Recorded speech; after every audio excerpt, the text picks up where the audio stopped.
Night podcast, where we want to help your family have better conversations around the content you consume. This is episode 65, and I may have spoken too soon by calling this the Family Movie Night podcast, because today this is another installment of the Date Night Movie podcast, where we are actually going to help you as mom, as dad, or even as single mom, single dad, have a movie that maybe you could watch, because every parent needs a break. And speaking of a parent who needs a break, Donnie Dorsey, the hero of our podcast, man, every time I see you, I go, this man needs a break.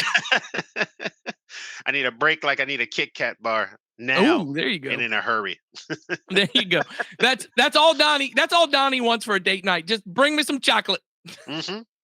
I'm a simple man with simple requests. That's basically that's how it works. Very, very good. Sawyer Hewlett, not married, married to Jesus. So there you go. It's villain of our podcast. How you doing, Sawyer? Good. I got to watch a good movie for this episode. So yeah, and I'll say every night is a date night for Sawyer, because it's self-care night for Sawyer. He gets to sit down, watch a movie whenever he wants, and a movie that doesn't have to be prepared for children. So correct. Lucky man. That is the true perk. Well, very good. I can watch Succession all day long. There you go. It's just Game of Thrones and House of the Dragon all day. Very good. Well, before we get to the specifics of this episode, Donnie Dorsey, tell them what it is that we do usually on this podcast. So usually on this podcast, we encourage every family, a community Christian church, to have a monthly movie night to help you and your children build memories and start conversations that matter. The goal of our family ministry is to help you to raise your children to love Jesus and his way of life above all other things. And we know that critical to that is for you to have a routine, regular time of connection and shared experiences that'll help you build stronger relationships.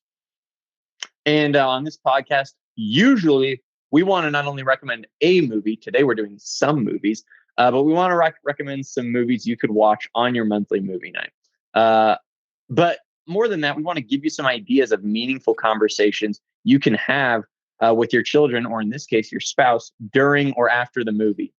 And as always, this podcast is not just trying to add another thing of lists that you failed to do as a parent. We want to make it easier for you and your kids to enjoy being together so you can build memories and have conversations that matter. And we have some great movies that we think are going to help you do that. And let me kind of explain, if you haven't seen our previous date night movie episode, what really the idea behind this is that we are a family movie night podcast, which means we are really interested in, and this is true for us as a church, when we have a family ministry, we are really interested in the entire family, not just the kids, not just the students, but mom and dad as well. Or if you're a single mom, single dad, the parent as well. We want to help you to follow Jesus and love his way of life. And most of the time on this podcast, we're trying to recommend movies that will help you spend time with your kids and that you would have time to talk with them about your love of Jesus. But here's the truth. We know, and study after study says this, that if you are married, that the most important relationship in the family is mom and dad. That the most important relationship is that mom and dad are stable, that kids grow up happier, healthier, more emotionally stable. And certainly we know this from Christian research on this, spiritually stable.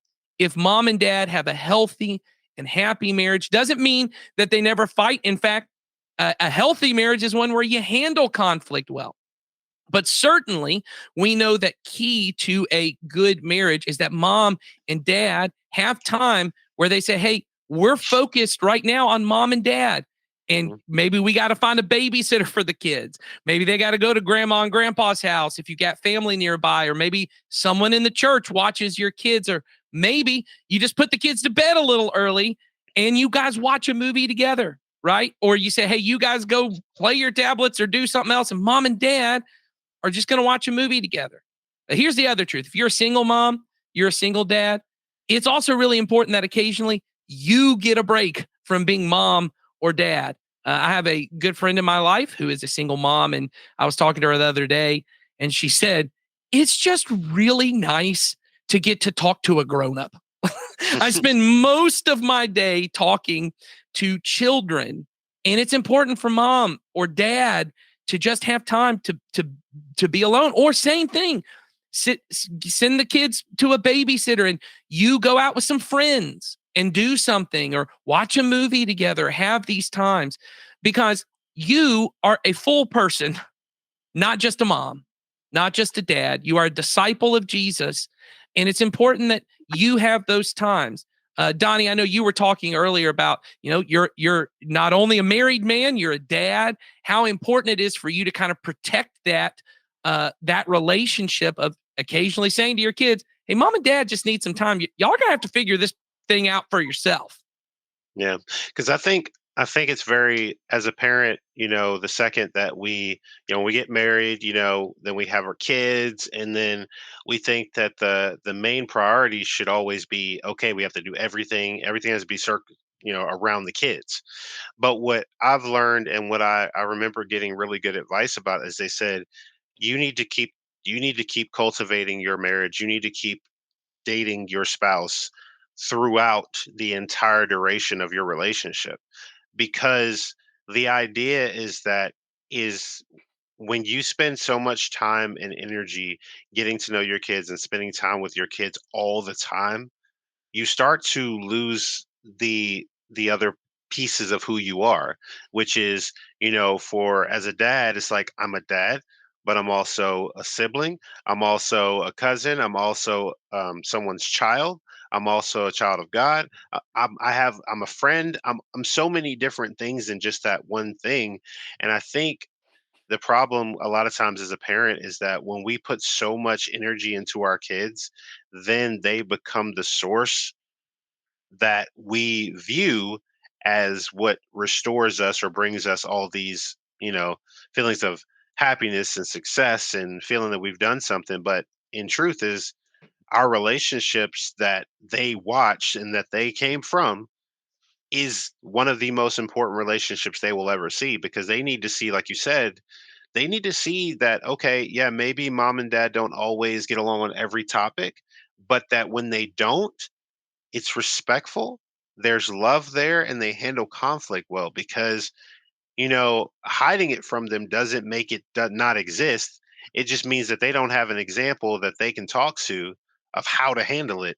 And they have to, and a lot of times they end up taking it in their own hands. They're like, well, my parents don't ever fight. And then when they get into a relationship, and then the second they fight, guess what they think? Oh, this relationship is no good because we fight. My Yep. parents never fought. And they have this misrepresentation of what it looks like. And it's so important that as a parent, I don't care how much time it is, get time with your spouse, whether it's sitting down, playing a game together, sitting down, like asking questions of each other, or just sitting down in the same room and just relaxing, like Yeah. just Go get existing dinner. together. Yeah, go get dinner, play a game, do whatever. Like, but we're a movie podcast, so we got to do that. But we're not saying just watch these movies. Like, Yeah. do something, because I think Donnie's right. And like he said, one, it gives unrealistic expectations to our kids if they think my mom can do it all. I've heard so many people who were raised by like single moms and single dads, and they think like they were a superhero. They did everything and they never struggled. And the mom was like, "Oh, I was struggling the whole time. I needed help though, but you just didn't see it, and it gives unrealistic expectations because they start to think, well, I can't do it. I can't do it.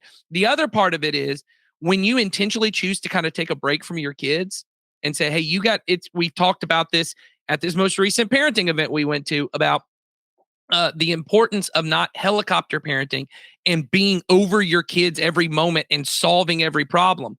Well, when they're at a babysitter's house, or when they're just not in your presence, you say, hey, you got to go to your room because we're going to watch a movie, or we're just going to spend an hour. Every day my wife and I have from 4 to 5 o'clock.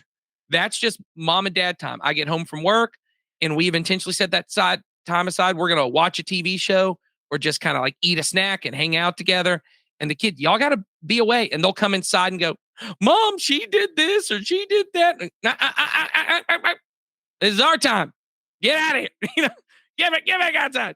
And they have to deal with their own problem. And they have to develop those skills. So it's really important. And like we said, if you're a single mom, single dad, it's really important for you to have time with friends, for you to have time even just to yourself. That's all really important. And so Valentine's Day is coming up by the time that this episode's coming out. And maybe you and your spouse, my wife and I do not do Valentine's Day. Donnie, do you and your wife, do y'all share gifts? Do y'all do a Valentine's Day thing? I'd say it's mostly what are we eating? Yep. And did you get me some delicious snackage that Yeah. will survive the week? Donnie needs them That's chocolate. literally just a different version of the first question. What are we eating? And did you get me snacks? That's basically exactly through the same questions. That's how you say, survive it. That's the question my wife asks me every day when I get home. What are we eating tonight? Did you happen to bring me snacks? Yep. So you answer those two questions in any relationship. If you have the correct answer, you know what their favorite snacks are, and you can tell them what's for dinner. If you're the cooking in the house, whatever. Guess what? You're winning.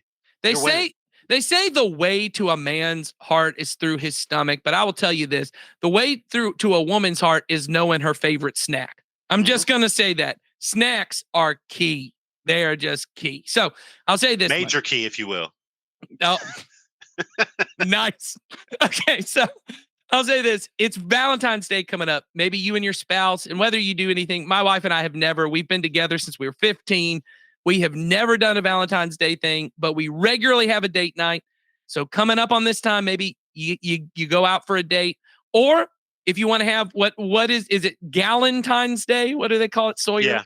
I think that's what it is. Yeah. It's in Parks and Rec. Yeah. Yeah, Galentine's Day, or I'll say this: if you're a dude, Palentine's Day.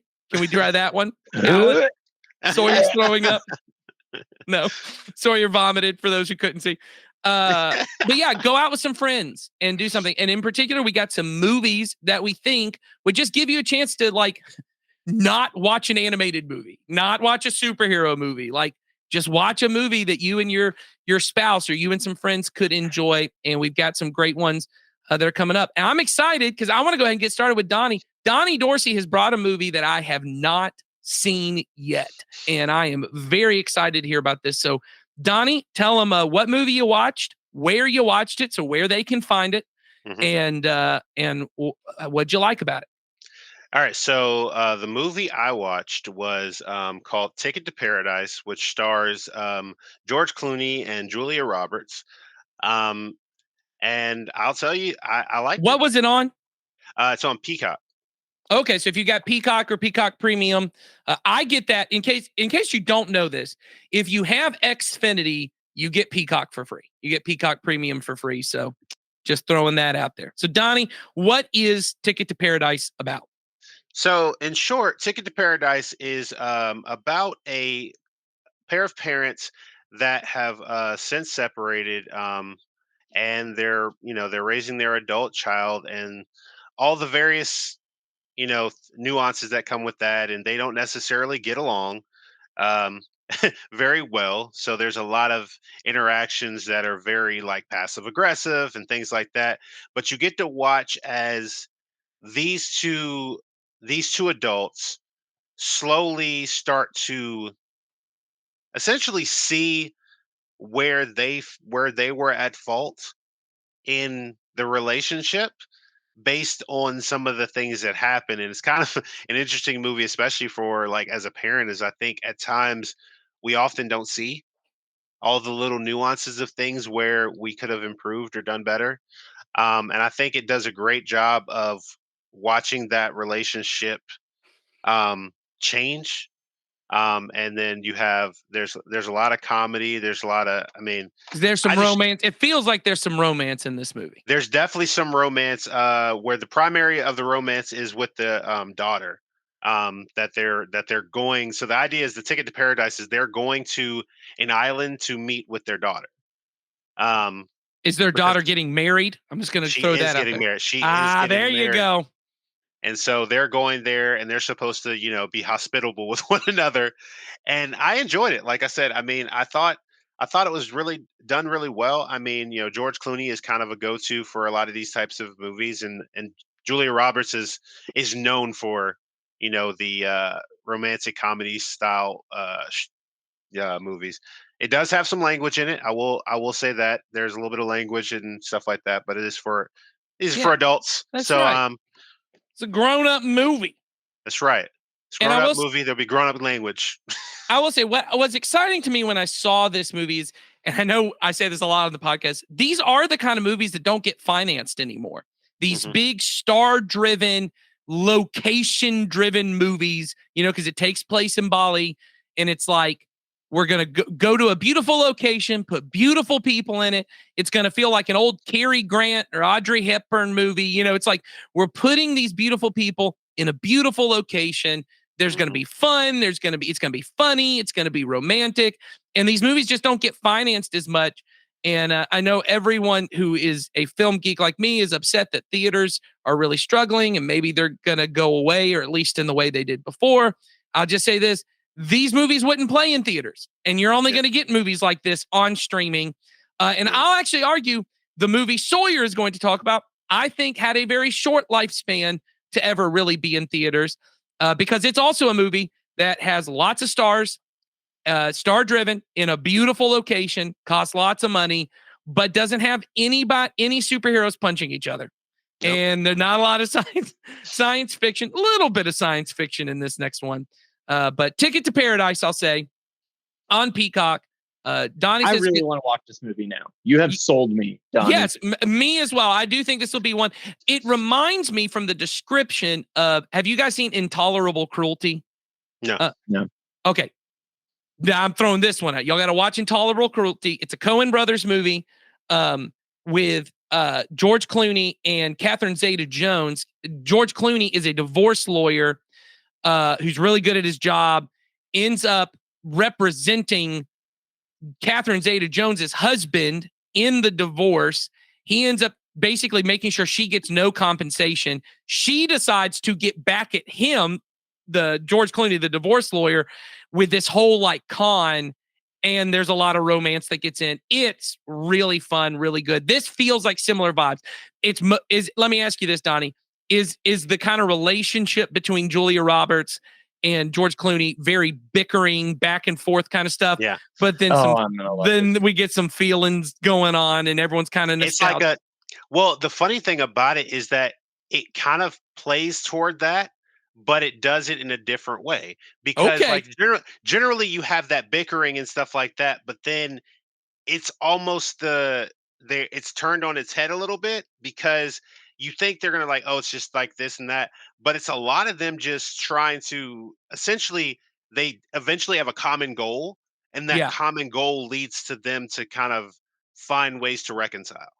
I think that's great. I love that. So this would be a great, sounds like rom-com, kind of beautiful people, beautiful location, some romance going on for you and your Some spouse. comedy probably going on. Yes. Yeah, Yes, all that definitely. stuff. So I think this seems like a great one if that's the kind of mood you're in on Valentine's Day or for a date night, is something kind of rom-com. This would be a great one. Ticket to Paradise. It's on Peacock.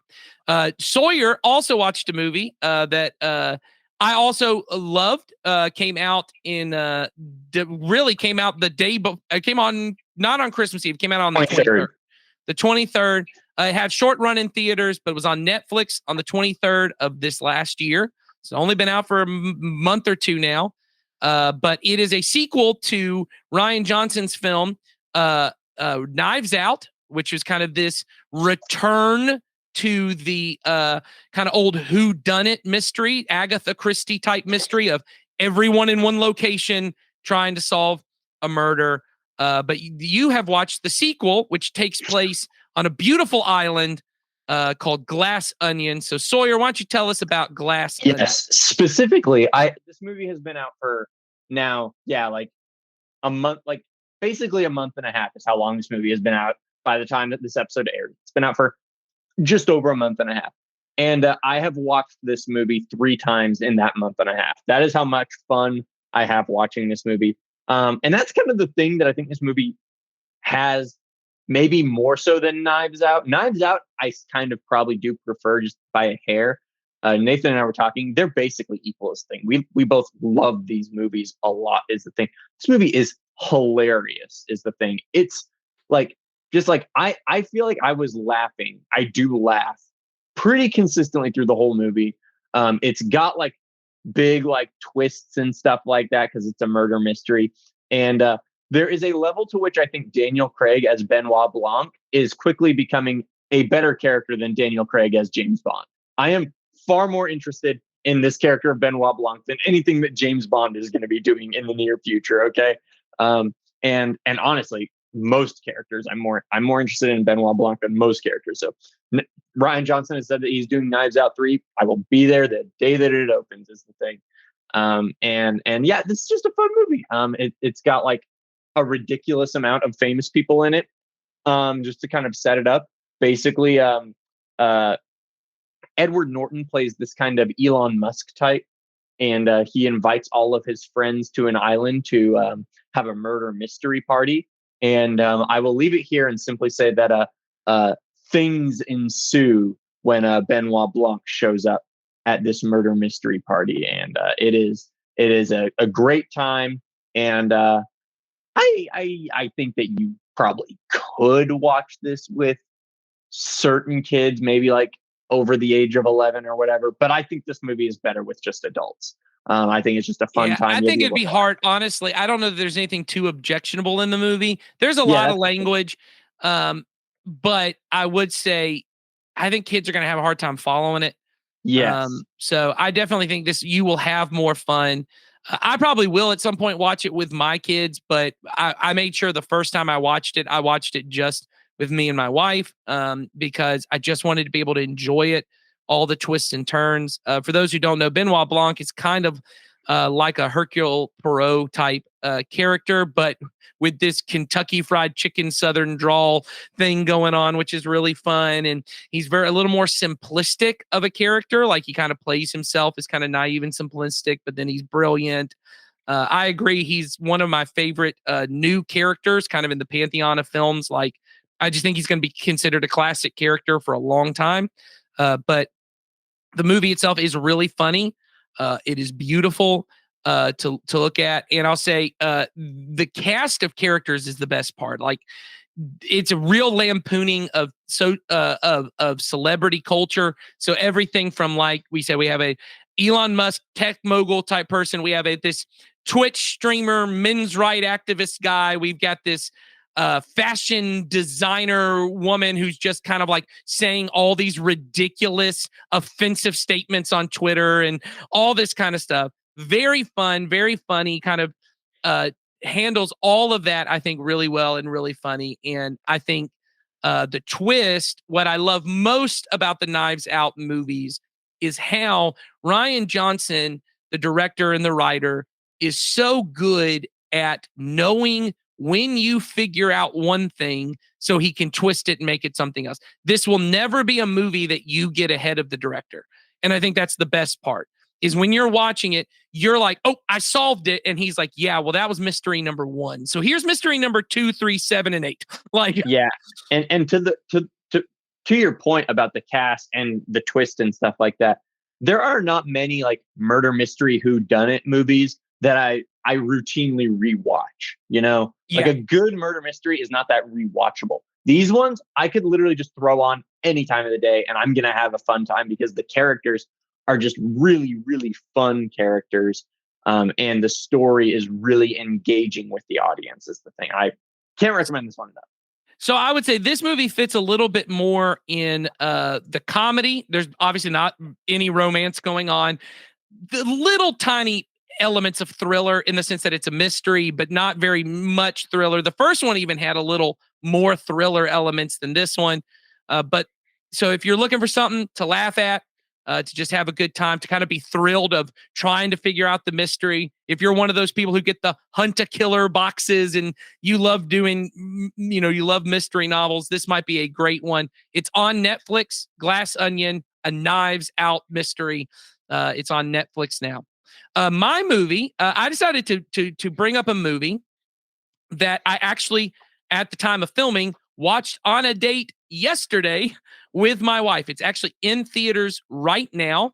I think probably it will still be in theaters come Valentine's Day, but if not, one of the good things that came out of the pandemic is the window between theatrical release and streaming release has really shrunk.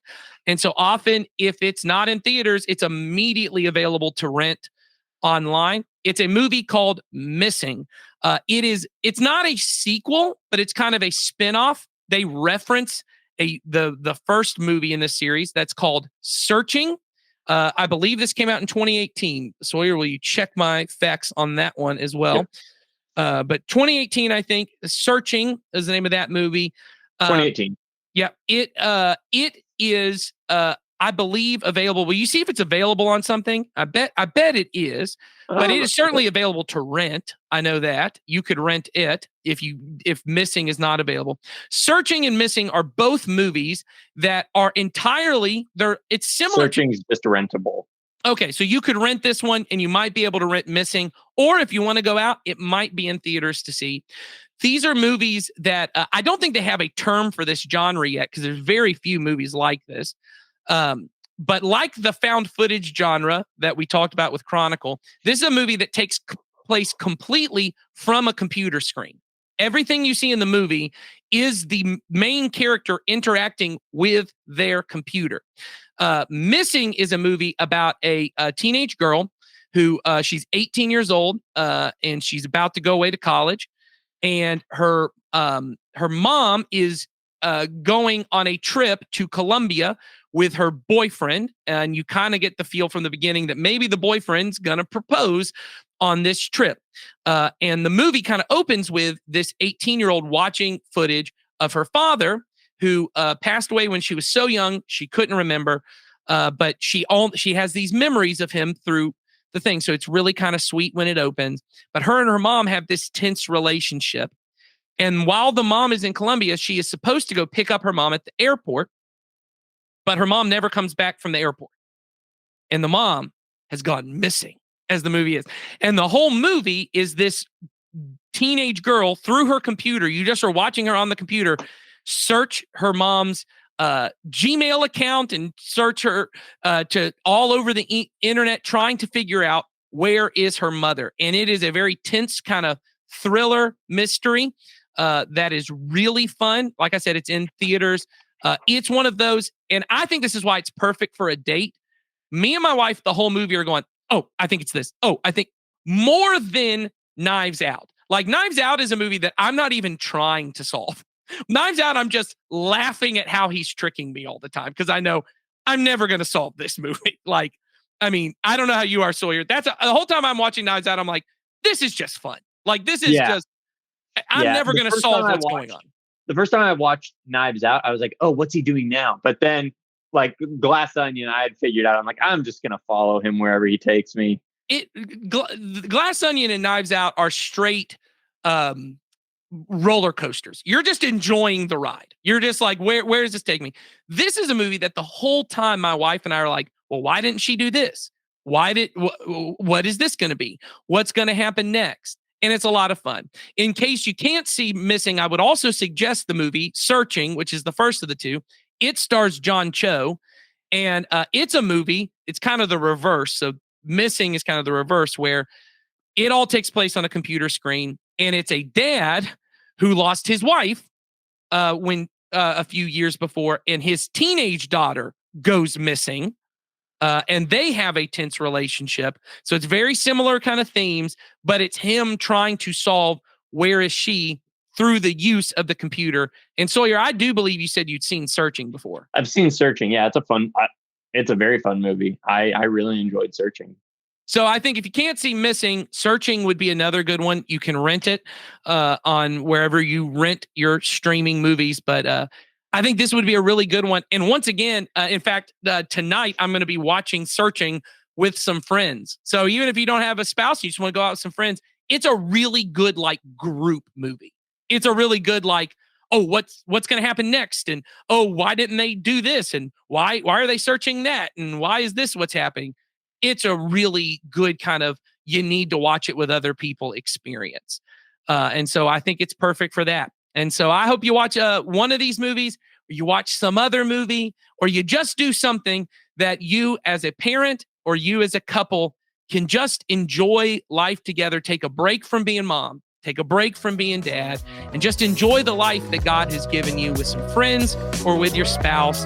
And that most of all, in doing so, you will teach your kids a kind of rhythm for life, an expectation that, yeah, mom does need a break sometimes. Dad does need a break. Yeah, marriage is really important. And that in doing so, you're teaching them to love Jesus and his way of life even more. We'll see you next week as we get another movie to help you have that conversation.